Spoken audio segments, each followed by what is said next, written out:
Welcome to H360 Health Talk. I'm here today with Andrew and Christine. They're here to share their story about the unthinkable, and that is the loss of a child. Up until approximately 10 years ago, Andy and Chris were parents to 3 children. Their son Tim was diagnosed with cancer in his late 20s. Welcome to the table for the first time. Thank you. So, you know, it is an unthinkable thing, the loss of a child. It's not the natural flow of how we think things should happen, right? Can you tell me a little about yourselves individually and a little bit about your family before we get into some questions about Tim? Sure. We've been married for 41 years. We have 3 children. Timothy and Kathleen was our middle child. She's in San Diego. We have a little granddaughter out there who's about 2.5. Her name's Mackenzie.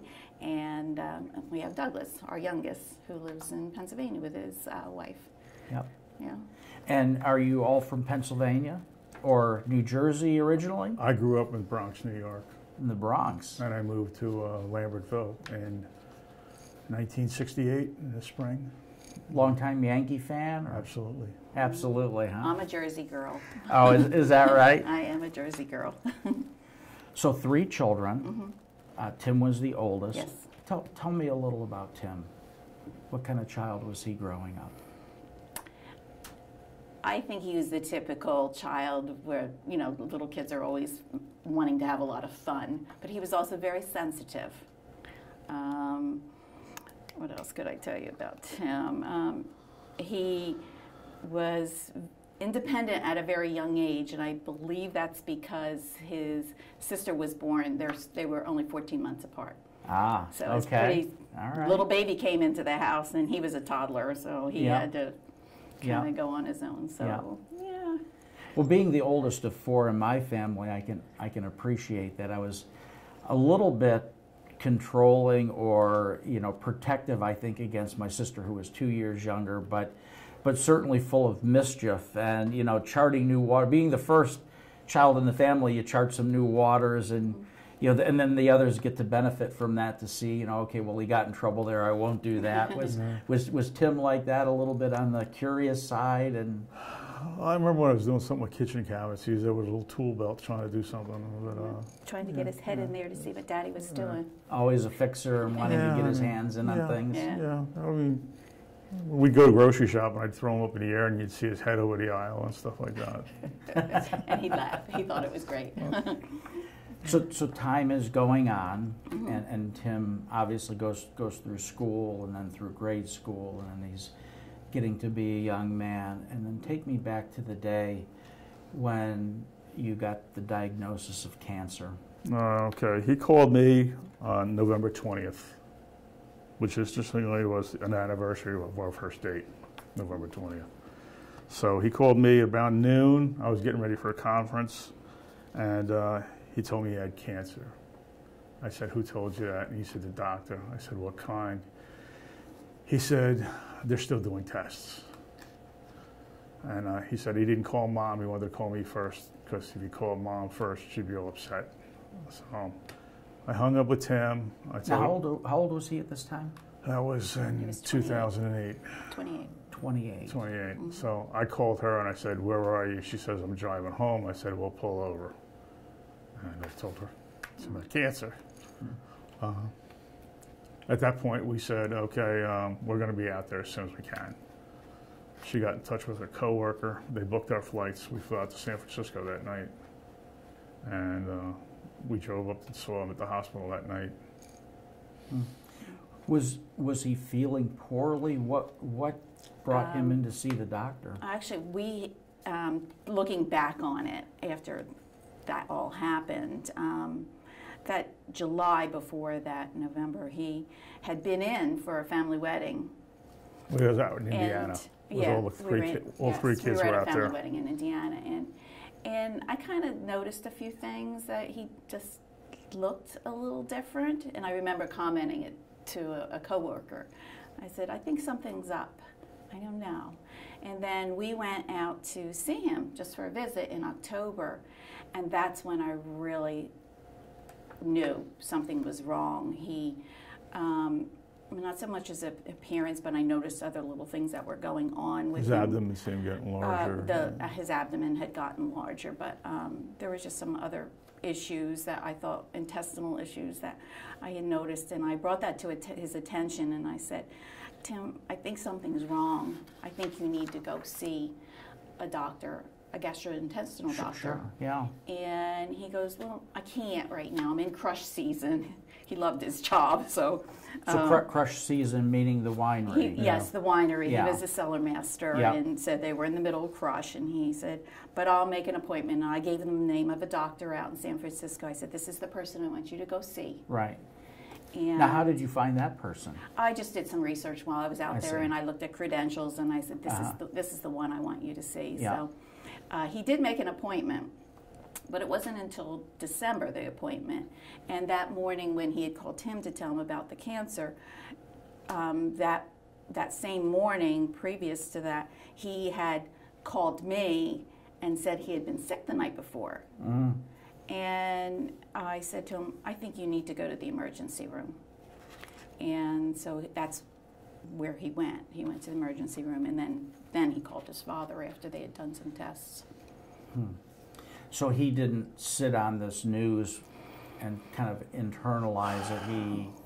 Well, prior to that, though, he had been to a local doctor because he had this problem. A lump. He said he had a lump in his abdomen. And He thought it was a pulled muscle. Yeah, so they let it just keep going, and it festered. So when he calls and he says, Dad, I've got some news here. I've just been told I have cancer. I mean, obviously your first reactions will be there. We're coming out. How did he take that? Was he? He seemed okay. He seemed fine. He Even when we wanted saw you him to that be night, there. he seemed or, okay. Yeah. Sometimes, we see patients that get a diagnosis and they seem to develop this inner strength within themselves, and the strength which kind of holds the family together a little bit. It's quite amazing to see, how people internalize this. But so you go out and you guys spend some time with him. Yeah. And at what stage was he diagnosed? Well, the problem was it took a while to determine what kind of cancer it They was. initially thought it was testicular cancer that had metastasized. The problem was he had a very large tumor in his abdomen, very large, and that initial diagnosis was what they acted on, and then they actually took the biopsies and sent them down to San Francisco, to the hospital there, and it wasn't until about a month later or so that we got the diagnosis of paraganglioma cancer, which is a very rare cancer. And so when you get the official diagnosis, what do they tell you the journey is going to look like? Do they say, well, we can do this procedure, or we can put him in this, or there's a clinical study that maybe he can get enrolled in, or? Basically started him with chemo. They did start some chemo, but we were told that the paraganglioma cancer does not normally react to chemo, but they were willing to try that. But they did refer us to a doctor in San Francisco who happened to be one of only a few doctors in the country that dealt with patients with paraganglioma cancer. So we were lucky to get that doctor. So we went out in January after he was diagnosed and met with that doctor. And then we were told how things would proceed from there. Yeah. Now, your daughter at the time of Tim's diagnosis is how old? She's a year younger. So she's 27. Yeah. And Doug, your youngest, was 24. 24. Yeah. So did you let the other two children know right away what was going on? Yeah. Oh yeah, definitely. We had to. We were flying out. Yeah, we told them immediately. They were always aware. Yeah. And how do how do you break that news to the other siblings? How does that conversation look? It was just like, I think we were kind of operating on I don't know, you just kind of automatic pilot. You're just, you know, you got to tell the kids. You know, there were certain family members we had to tell. it's not like they were younger children. Yeah. You know, Yeah. So. And so the family begins to rally around the diagnosis. And then what were the steps after that? So Tim is starting to go through chemotherapy. Right. The tumor obviously has to be removed at some point, right? Right. So there's surgeries involved. Right. And you're looking at this and you're still hopeful that we've got this under control. Right. Well, after the chemo didn't work, the doctor that he was seeing up where he lives in Santa Rosa found a surgeon down at Stanford University Hospital. And Tim met with him, and the doctor said, I'm 95% sure I can get that tumor out. And that was in May. Yeah, that was basically Tim's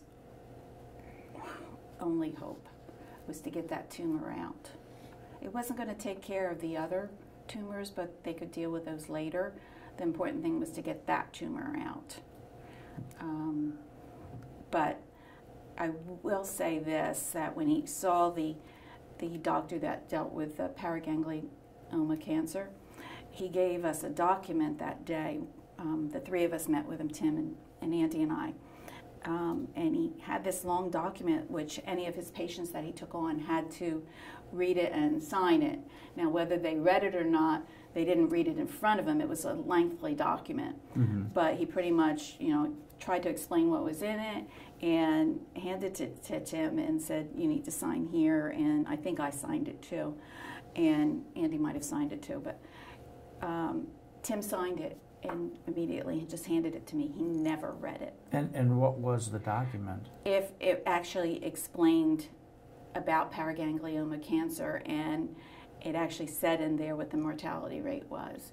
And so reading that later on, I never shared it with Tim, but it said in there, like most of the paraganglioma cancer patients don't make it more than four years. So at that point, we knew his time was going to be limited. Because even if they get this main tumor out, he still had tumors on his lungs. So that prognosis or that mortality rate is assuming that we're successful at getting the tumor out. Yeah, and the surgery was rather lengthy. It was 9 hours. I think he lost 30 pints of blood. They cracked some ribs to get to the tumor. One of his kidneys was engulfed so they had to take a kidney. They took his spleen, part of his pancreas, part of his colon, and because he lost all that blood, they had nicked his aorta during surgery, and he lost a lot of blood very quickly. And there was a time period during the surgery there was no blood flow going to his feet. So one of the results of that after the cancer was that he had neuropathy in his feet. So he had intense pain in his feet until they could get that controlled. But then he didn't have feeling in his feet, so he couldn't walk. So I spent the month with him at the hospital. Yeah, he was in the hospital for a month, going through rehab and doing various things with him, physically to get his legs working again. That seemed to go okay, because after a month at Stanford, I stayed with him for 2 months at his place. And in Northern California. Yeah. So he taught him how to drive the car. He started walking, and he started with a walker, and then went to crutches, then a cane. Then a cane. But another side effect is he also had a drop foot, so it added a bit of ice on I think it was the left or right leg, I don't know which Yeah, one it I don't was, remember. to keep his foot up Mm-hmm. when he was walking. Yeah. But he was doing okay. We went to see the Yankees before I flew home, down in Oakland. And then he flew home for Christmas that He year. came home for Christmas that year. And he went up to the city. And he was feeling quite well. He wasn't even using his cane at that point. Yeah. He was getting around very well. And at this time, he's still in Northern California. He's Yes. still in The wine business. the wine business, Yeah. which was his passion. Yes, Yeah. it was. Yeah. Yeah. And so a 9-hour surgery followed by several months in the hospital, learning how to walk, going through rehab, and he gets out. And so he says, are you saying to him, Tim, maybe might be a good idea if you come home with us? Or No. he says, Mom, Dad, No. this is what I want to be doing. And The discussion never came up about him coming home. No. We certainly would have welcomed him to come home. Tim never asked. He fact, had a lot of hope. Well, after he went home for Christmas, he had a follow-up appointment with that. Well, after the surgery, there was another thing that went on too. He had to get an isotope radiation at San Francisco Hospital for a week. He was in an isolated room. yeah, And they we were did only an seeing him intravenous briefly. radiation. So, and that was helped his count levels, but I don't remember what count levels they were. But it did help. It did help shrink a couple of the tumors. I remember Yeah. in January that a couple of the tumors on his lungs had shrunk a little bit. So Yeah. that gave us some hope. Yeah. right. And then he went to see that doctor on his birthday, which was February 9th, and the doctor told him it wasn't working.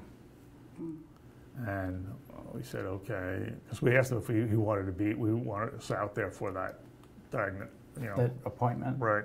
He said, no, that's okay.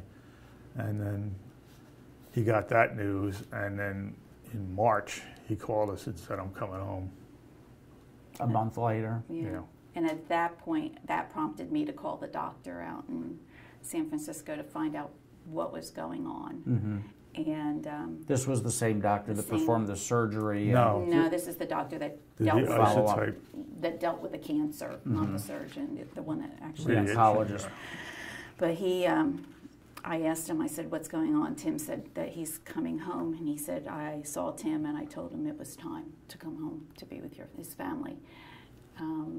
I don't know what Tim interpreted that as meaning, because he didn't say to us, the doctor said that it was time for me to come home. He just said, I'm coming home and I've got a job lined up. And is it okay if I stay with you for a while? I might find myself another apartment there. Or, Sure. So, I flew out in the beginning of May to help him pack up, and he drove home. I got home right before Memorial Day.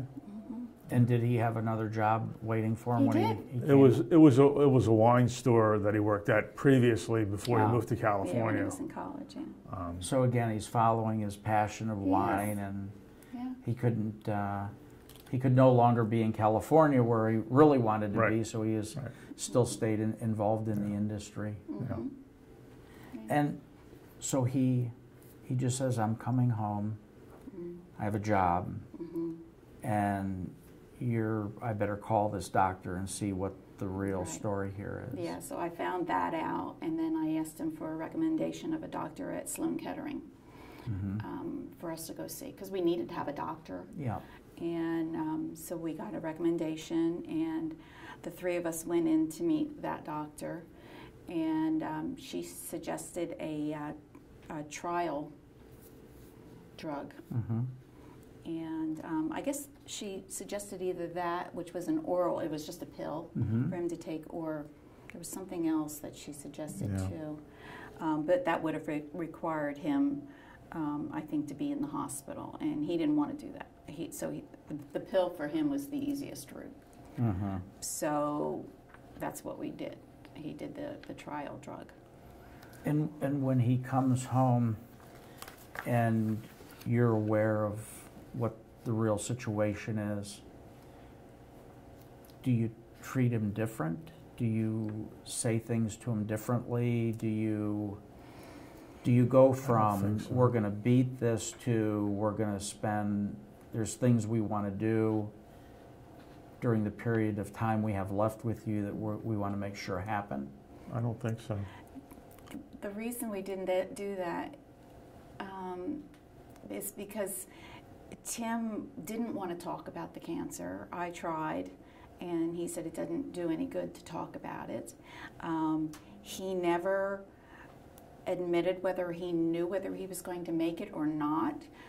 If you were to talk to him, he was looking ahead. He was always looking ahead. I'm going to go out to help with the harvest next year. Like, he was always looking ahead. He never would have said to us, "I know I'm going to die." Mm-hmm. So that we didn't have that opportunity to say, "Hey, I know you always wanted to go to Italy. Let's go to Italy," or do those things with him that we would have loved to have done with him, because we didn't have that opportunity to say that, have that discussion with him. Mm-hmm. He was always like, "Oh, when I get better, or next year I'm going to do this and we're going to do that." Yeah. There Very wasn't positive an option. attitude. Yes. Oh, absolutely. Doesn't want to talk about the cancer. No. Let's focus on the future. Yep. Right. When you think back through the journey, what are some of the things that maybe you didn't realize then, but as you reflect back now, some real important lessons that would be helpful for other parents that get this diagnosis of cancer, or that they call the doctor and the doctor says it's time to bring them home and spend quality time with them? What advice could you give those parents? That's a tough one. I mean, Tim was cross country. It's not like you could drive over and see him or something like that. I think you just have to support them as much as you can, and you always want what's best for your children. So you seek out anything that's going to help them. Yeah. He was very strong-willed in what he wanted to do. Yeah, I mean, when you're talking children with cancer, we're talking an adult child, right, who is going to make his own decisions. It doesn't matter if mom and dad want him to do this or that. He's going to do what he wants to do. He was actually going to have a procedure that day he passed away. Yeah. The day he passed away, we had been talking to him about a procedure that he could have, and he was adamant that he didn't want to do it. And then the day before we went there, we had palliative care set up to move him back home. Mm-hmm. And I walked in, and he said, "Mom, I'm going to have that surgery." And I was like, "Okay." Palliative care, many people think that palliative care is end-of-life care. On the other side of the coin, people think that palliative care comes when you're first diagnosed. And there's things that you can do to kind of prepare and along the way. And it sounds like,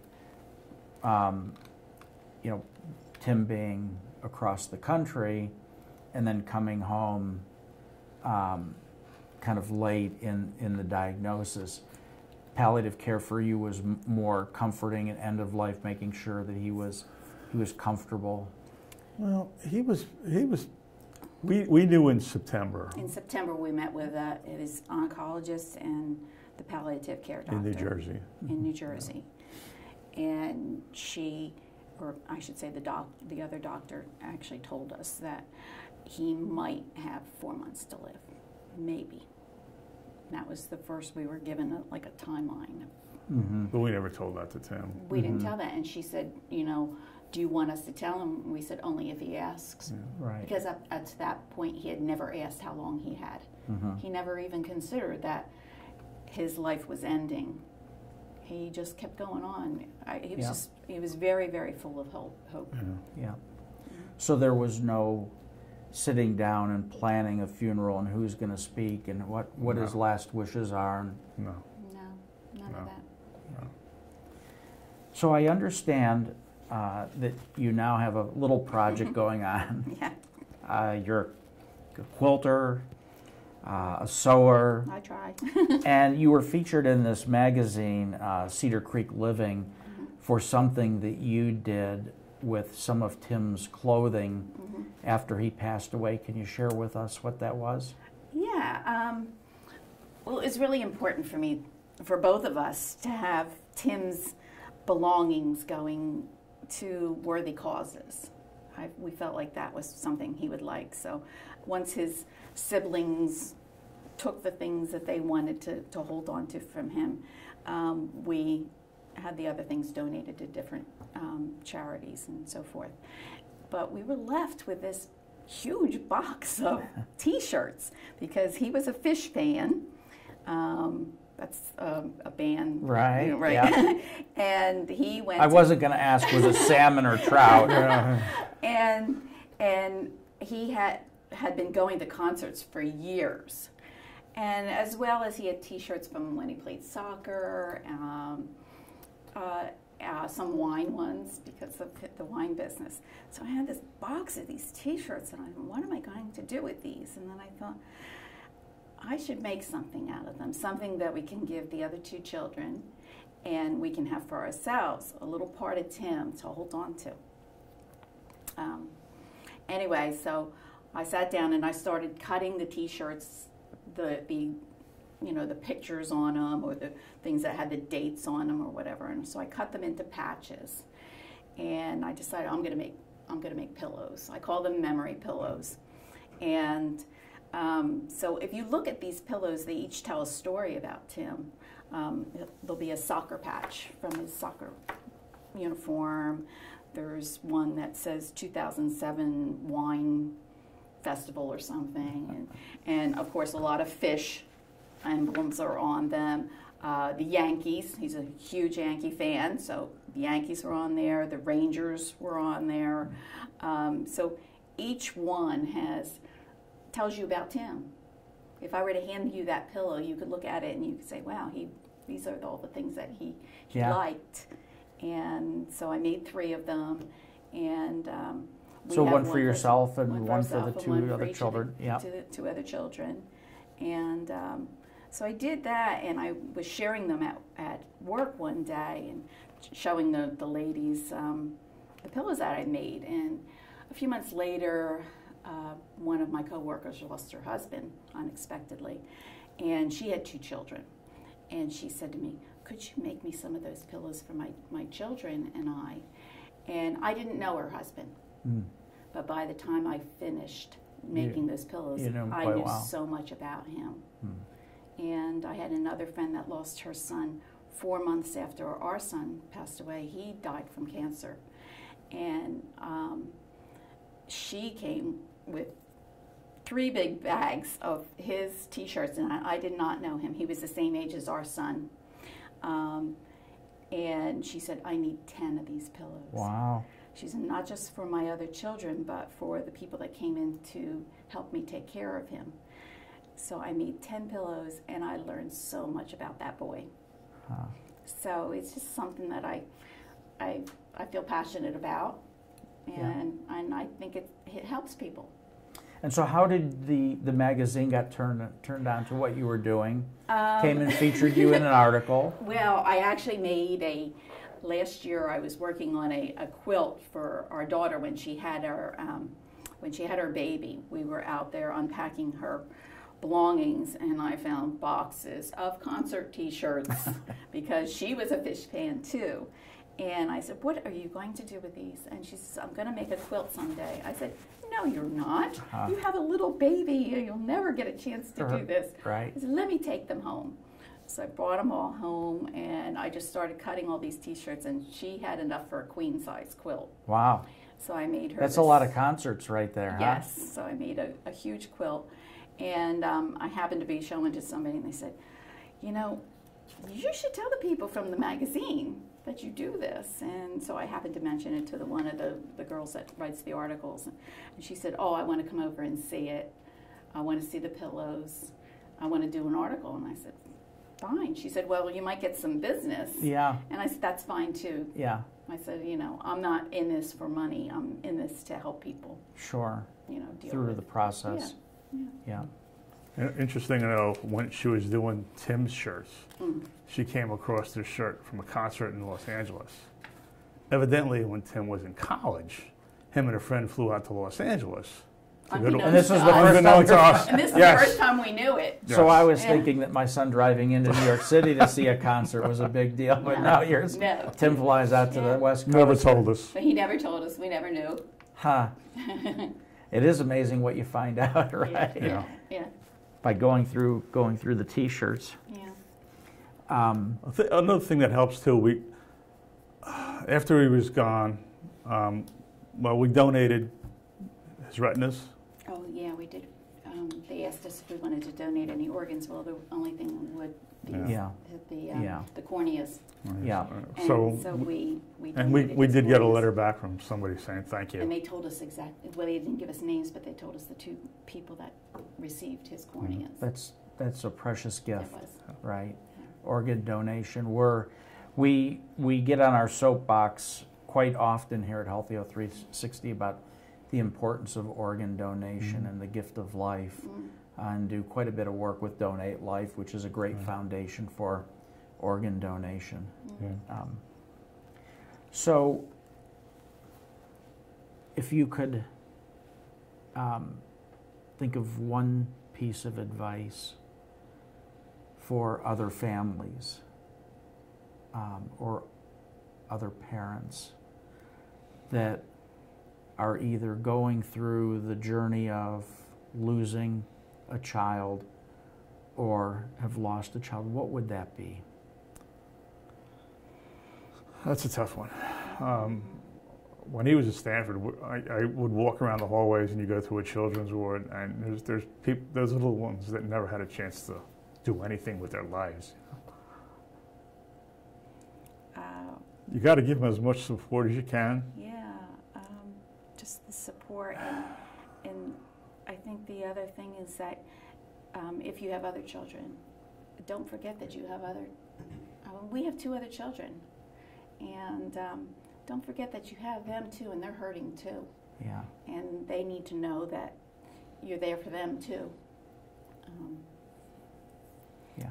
It's a hard journey. It is. And I thank you for sharing it with me. Thank you. Okay.